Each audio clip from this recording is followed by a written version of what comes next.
భక్తి టీవీ సమర్పించు శ్రీరస్తు శుభమస్తు కార్యక్రమానికి స్వాగతం సుస్వాగతం.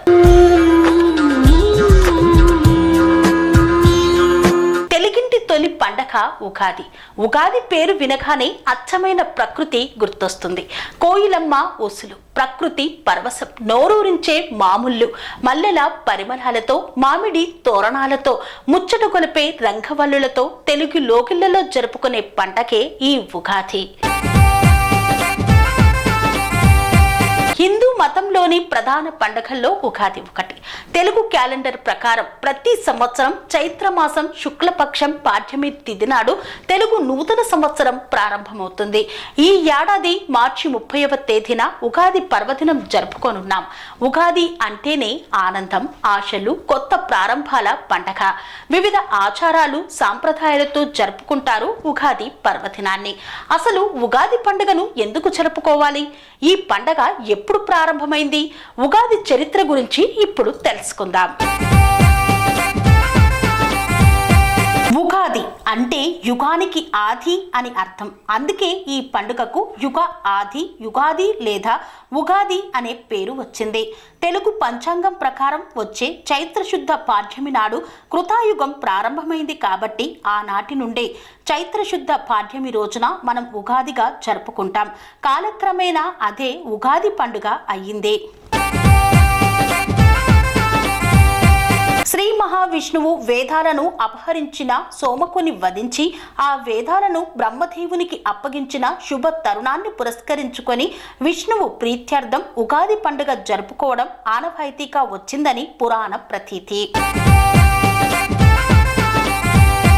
అలాగే చైత్ర శుక్ల పాడ్యమి నాడు ఈ విశాల విశ్వాన్ని బ్రహ్మదేవుడు సృష్టించాడు కాబట్టి బ్రహ్మ సృష్టి ఆరంభించిన సంకేతంగా ఉగాది జరపబడుతుందని కూడా పెద్దలు అంటారు. వసంత ఋతువు ప్రారంభంలో వచ్చే ఈ ఉగాది పండగ ప్రధానంగా ప్రకృతి పండగ. శిశిరంలో ఆకులు రాలిపోయి మోడుగా మారిన చెట్లన్నీ వసంతం రాగానే కొత్త చిగురులు తొడిగి ప్రపంచమంతా పచ్చగా మారి ప్రకృతి కాంత పరవశించే సమయంలో జరుపుకునే పండగ ఈ ఉగాది. ఉగాది పండుగ రోజు వేకువనే నిద్రలేచి అభ్యంగన స్నానం చేసి నూతన వస్త్రాలు ధరించాలి. మామిడి తోరణాలు, పూల మాలలతో ఇంటి గుమ్మాలను అలంకరించాలి.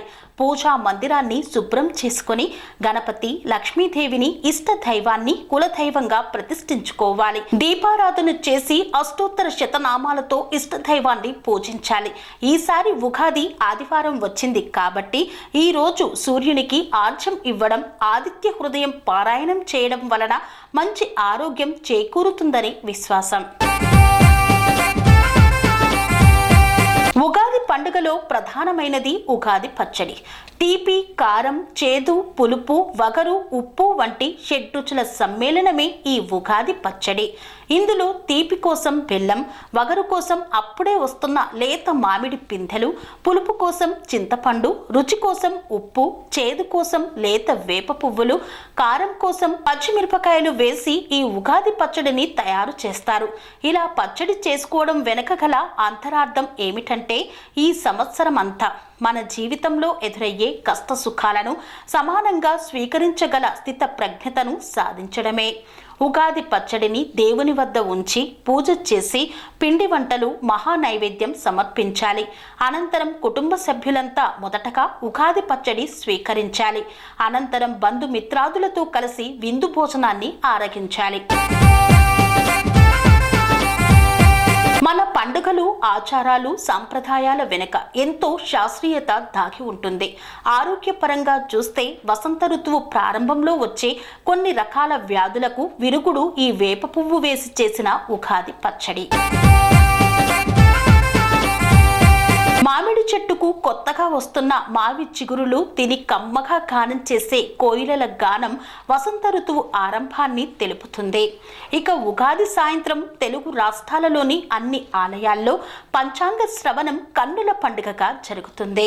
పంచాంగ శ్రవణం ద్వారా నూతన సంవత్సరంలో గ్రహగతులు ఎలా ఉన్నాయి, దేశంలో పంటలు ఎలా పండుతాయి, వర్షాలు ఎలా కురుస్తాయి, దేశంలో యుద్ధాలు వంటివి జరిగే అవకాశాలు ఉన్నాయా వంటి విషయాలను తెలుసుకోగలుగుతాం. అలాగే మన వ్యక్తిగత గోచార ఫలితాలు, గ్రహగతులు వంటి విషయాలను కూడా తెలుసుకోగలుగుతాం. ఇలా తెలుసుకోవడం వలన ఏవైనా గ్రహాలకు పరిహారం చేయించాల్సి వచ్చినా ముందుగా చేయించుకోవడం వల్ల గ్రహగతుల వలన కలిగే బాధల నుండి ఉపశమనం పొందవచ్చు. ఇక మన తెలుగు రాష్ట్రాలలో ఉగాది పండుగ రోజు సాయంత్రం కవి సమ్మేళనం అద్భుతంగా జరుగుతుంది. ఈ రోజున కవులను, పండితులను ప్రభుత్వం వారు తగు రీతిలో సత్కరిస్తారు. ఇక అష్టావధానం, శతావధానం, సహస్ర అవధానం వంటి కార్యక్రమాలు కూడా కన్నుల పండుగగా, వీణుల విందుగా జరుగుతాయి. పండుగలు మన సంస్కృతి సాంప్రదాయాలకు ప్రతీకలు. అంతేకాదు పండగ 10 గండాలను పోగొడుతుందని పెద్దలు అంటారు. మనకు ఉన్నంతలో ప్రతి పండగను సాంప్రదాయబద్ధంగా జరుపుకోవడం ద్వారా మన పిల్లలకు ఏ పండగ ఎలా జరుపుకోవాలో తెలపాలి. మన భావి తరాలకు మన సంస్కృతి సాంప్రదాయాలను భద్రంగా అందించాలి. ఈ ఉగాది అందరి ఇంట ఆనందాలు నింపాలని కోరుకుంటూ మరోసారి అందరికీ శ్రీ విశ్వవసు నామ సంవత్సర ఉగాది పర్వదిన శుభాకాంక్షలు తెలుపుతున్న TR9 టీవీ. కని విని ఎరగని రీతిలో మీ ఇంట జరిగే వేడుకలకు అందమైన వేదిక Shri Lakshmi banquet hall. Functions చేయాలంటే ఇల్లు చిన్నగా ఉందని ఆలోచిస్తున్నారా? చిన్న ఫంక్షన్ కోసం ఎక్కువ డబ్బులు వృధా చేస్తున్నారా? అందుకే మీ సౌలభ్యం కోసం అత్యాధునిక అంగులతో అందుబాటు ధరలో లభిస్తోంది శ్రీ లక్ష్మి బ్యాంకెట్ హాల్. పుట్టినరోజులకు, పెళ్లి రోజు వేడుకలకు, రాజకీయ పార్టీ సమావేశాలకు, కార్పొరేట్ కాన్ఫరెన్సులకు అద్భుతమైన ప్రదేశం శ్రీ లక్ష్మి బ్యాంకెట్ హాల్. మీ ఇంట జరిగే ఏ శుభకార్యానికైనా అతి తక్కువ ఖర్చుతో గ్రాండ్గా సెలబ్రేట్ చేసుకునేందుకు అనువైన ప్రదేశం శ్రీ లక్ష్మి బ్యాంకెట్ హాల్. మా అడ్రస్ శ్రీనగర్ కాలనీ, రాధికాటు, Saket main road, Kapra, Hyderabad. Pin code number 500062. Booking కొరకు సంప్రదించాల్సిన ఫోన్ నెంబర్స్ 9393142738, 9391808087 మరియు 8234070707.